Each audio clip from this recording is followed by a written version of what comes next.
नमस्कार, मी करण आपलं सगळ्यांचं माझ्या चॅनलवर स्वागत आहे। मित्रांनो, भारतीय राजकारणात न्यायव्यवस्थेचा हस्तक्षेप हा नेहमीच वादग्रस्त विषय राहिला आहे। अनेक वेळा न्यायालय सरकारच्या कामात कारण नसताना अडथळा निर्माण करण्याचा प्रयत्न करते, हे सर्वांनी पाहिले।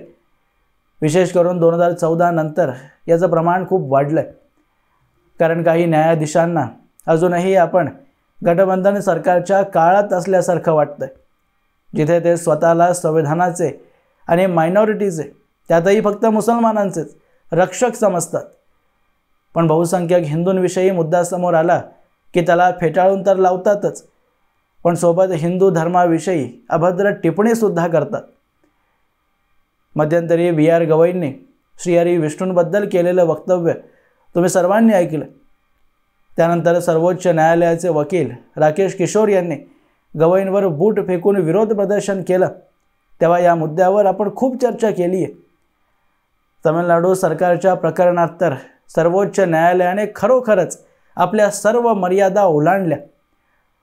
जो राष्ट्रपती न्यायाधीशांना शपथ देतो, त्याच राष्ट्रपती आणि राज्यपालाला विधेयकांना मंजूर देण्यासाठी 3 महिन्यांची मुदत निश्चित करून टाकली।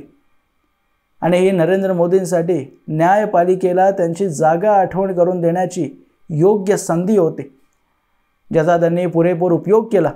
आणि त्यामुळेच BR गवईंनी निवृत्त होण्याआधी अतिशय महत्त्वाचा निर्णय दिला।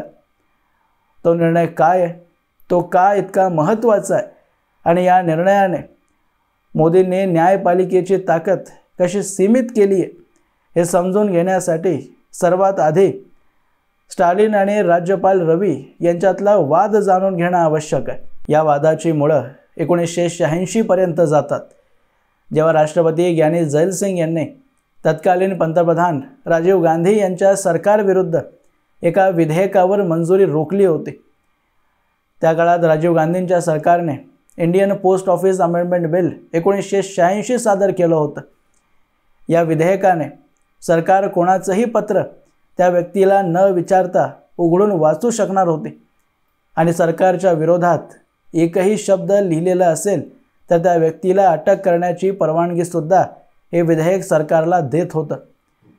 पण ज्ञानी झैल सिंग यांना शंका होती की हे विधेयक त्यांच्यावरच वैयक्तिक हल्ला करण्यासाठी आणलं गेलं, कारण राजीव गांधी आणि त्यांच्यात इंदिरा गांधींच्या हत्येनंतर वाद सुरू झाले होते। प्रोटोकॉलनुसार पंतप्रधान परदेश दौऱ्यावरून परत आल्यावर सर्वात आधी राष्ट्रपतींना भेटायचं असतं, पण राजीव गांधी एकमेव असे पंतप्रधान झाले ज्याने हा प्रोटोकॉल तोडला, कारण ज्ञानी झैल सिंग यांच्याशी त्यांचं पटत नव्हतं।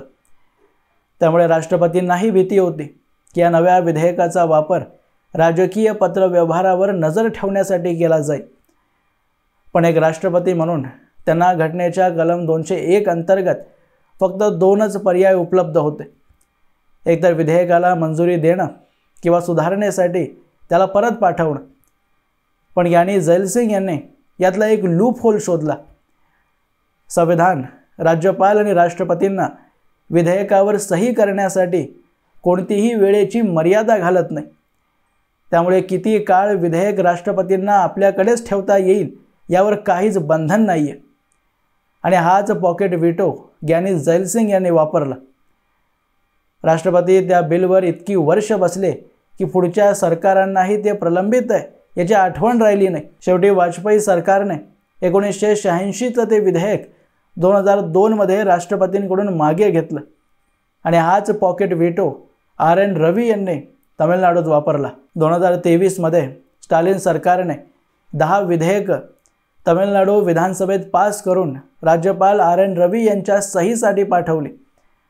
आता रवी आणि स्टालिन सरकारमध्ये अनेकदा भांडणं झाली आहेत। राज्यपाल भारतीय संस्कृतीचं पालन करणारे एक देशभक्त व्यक्ती आहे, तर दुसऱ्या बाजूला भारताला तोडणारी विचारधारा घेऊन DMK उभी आहे।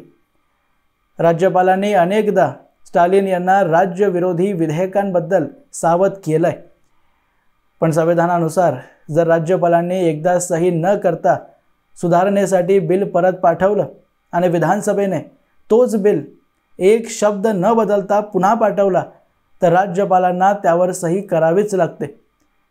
त्यामुळे रवींनी स्टालिन सरकारने पाठवलेल्या 10 विधेयकांवर अनिश्चित काळासाठी बसण्याचा निर्णय घेतला। त्यामुळे मग स्टालिन सरकार थेट सर्वोच्च न्यायालयात गेलं आणि एप्रिल 2024 मध्ये न्यायमूर्ती JB पार्डीवाला आणि R महादेवन यांच्या खंडपीठाने एक ऐतिहासिक निर्णय दिला। त्याने म्हटलं की राज्यपालांना विधेयक अनंत काळ थांबवण्याचा अधिकार नाही आहे। हे अवैध पॉकेट व्हीटो आहे।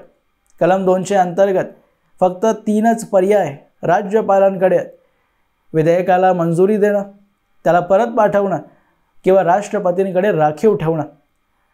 आता पार्डीवाला एवढ्यावर थांबले नाहीत, तर त्यांनी राज्यपाल आणि राष्ट्रपतींसाठी मुदत निश्चित केली की जास्तीत जास्त 3 महिने, आणि जर या काळात निर्णय घेतला नाही तर राज्यपालांच्या मंजुरीशिवायच विधेयक पास मानलं जाईल। म्हणजे राज्यपालांच्या सहीशिवाय राज्य सरकार बिल पास करू शकते। निर्णय येताच स्टालिन यांनी एकही सेकंद वाया न घालवता 10चे 10 विधेयक ताबडतोब पास करून टाकले आणि अध्यादेशही काढले। संविधानाची रक्षक न्यायपालिकेमुळेच भारतात पहिल्यांदा राज्यपालांच्या सहीशिवाय विधेयक पास झाले। हे मोदींसाठी आणि काँग्रेससाठीही अतिशय गंभीर होतं, कारण आज भाजप सत्तेत आहे, उद्या काँग्रेस किंवा दुसरा पक्ष आला तर न्यायपालिका त्यांच्या कामातही असा हस्तक्षेप करणार असेल तर मग निवडणूक घेण्याची गरजच काय? उद्या न्यायपालिका देशाने युद्धावर जायचं का नाही यावरही नियम घालेल आणि सरकारी अधिकारी त्यांचं पालन करण्यासाठी पर्याप्त आहेत। मग शासकाचा उपयोग काय आहे? त्यामुळे परिस्थितीला पाहून तितक्याच गांभीर्याने मोदींनीही निर्णय घेतला आणि लगेच 8 एप्रिल 2024ला राष्ट्रपतींमार्फत सर्वोच्च न्यायालयावर थेट हल्ला करणारे एकूण 14 प्रश्न विचारले। त्यात सर्वात महत्त्वाचा प्रश्न होता की न्यायालय राष्ट्रपती किंवा राज्यपालांच्या जागी निर्णय घेऊ शकतं का? हे केवळ कायदेशीर प्रश्न नव्हते, तर न्यायपालिकेला स्पष्ट संदेश होता की सरकारच्या कामात हस्तक्षेप करू नका। राष्ट्रपतींच्या प्रश्नांची उत्तरं शोधण्यासाठी सरन्यायाधीश BR गवई यांच्या नेतृत्वात 5 न्यायमूर्तींची घटनात्मक खंडपीठ बसली आणि 20 नोव्हेंबरच्या दिवशी गवईंनी ऐतिहासिक निर्णय दिला। त्यांनी स्पष्ट केलं की राज्यपालांना मंत्रिमंडळ सल्ला देऊ शकत नाही। कलम 200 आणि 201 मध्ये जितक्या लवकर शक्य असं नमूद करण्यात आलंय, म्हणून न्यायालय कोणतीही वेळेची मर्यादा राष्ट्रपती आणि राज्यपालांवर घालू शकत नाही। सोबतच त्यांनी हे सुद्धा स्पष्ट केलंय की न्यायालय विधेयक पारित झाल्यावर ते संविधान विरोधी आहे का हे ठरवू शकतं, पण राज्यपालांनी सही करायची का नाही किंवा कधी करायची हे न्यायपालिका ठरवू शकत नाही। पण न्यायालयाने विरोधकांना भुंकता येऊ नये म्हणून चोखायला एक हाडही टाकलं की राज्यपाल अनंत काळासाठी विधेयक थांबवू शकत नाही आणि लवकरात लवकर त्याने निर्णय घेतला पाहिजे। पण जेव्हा न्यायालय म्हणतंय की आम्ही मुदत घालू शकत नाही, तेव्हा लवकरात लवकर म्हणजे नेमकं किती दिवस हे कोण ठरवणार? थोडक्यात जो लूप होल होता त्याला गवईंनी अधिकृतपणे राज्यपालांच्या हातात वापरण्यासाठी सोपवलं आणि कायमचं स्पष्ट केलं की राज्यपाल आणि राष्ट्रपतींच्या निर्णयांना न्यायालयात आव्हान देता येणार नाही। या संपूर्ण प्रकरणात मोदींचं संयम खरंच वाखाणण्याजोगं होतं, कारण पार्डीवाला यांचा निर्णय केंद्र सरकारला मोठा धक्का असूनही त्यावर बोलून न्यायालय आणि सरकारमधले संबंध मोदींना खराब करायचे नव्हते। सर्वोच्च न्यायालयाच्या निर्णयावर तोंडाची वाफ दबडण्यापेक्षा मोदींनी कायदेशीर मार्गाने न्यायपालिकेला त्यांची जागा दाखवण्याचा निर्णय घेतला आणि राष्ट्रपतींनाच गेममध्ये मुख्य खेळाडू बनवलं। गवईंना माहिती होतं की राष्ट्रपतींनी विचारलेले प्रश्न खरं तर केंद्र सरकारचेच आहेत, म्हणून दिल्लीला जे ऐकायचं होतं तेच त्यांनी निर्णयात दिलंय आणि ते संविधानानुसारही पूर्णपणे बरोबर आहे।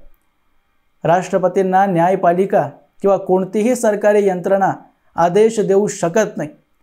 राष्ट्रपतींनी ठरवलं तर केंद्र सरकारचेही विधेयक ते थांबवू शकतात, जे ज्ञानी झैल सिंग यांनी करून दाखवलं।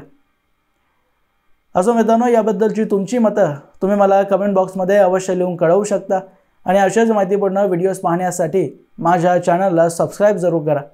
भेटा पुढच्या व्हिडिओमध्ये, तोपर्यंत जय हिंद, जय महाराष्ट्र.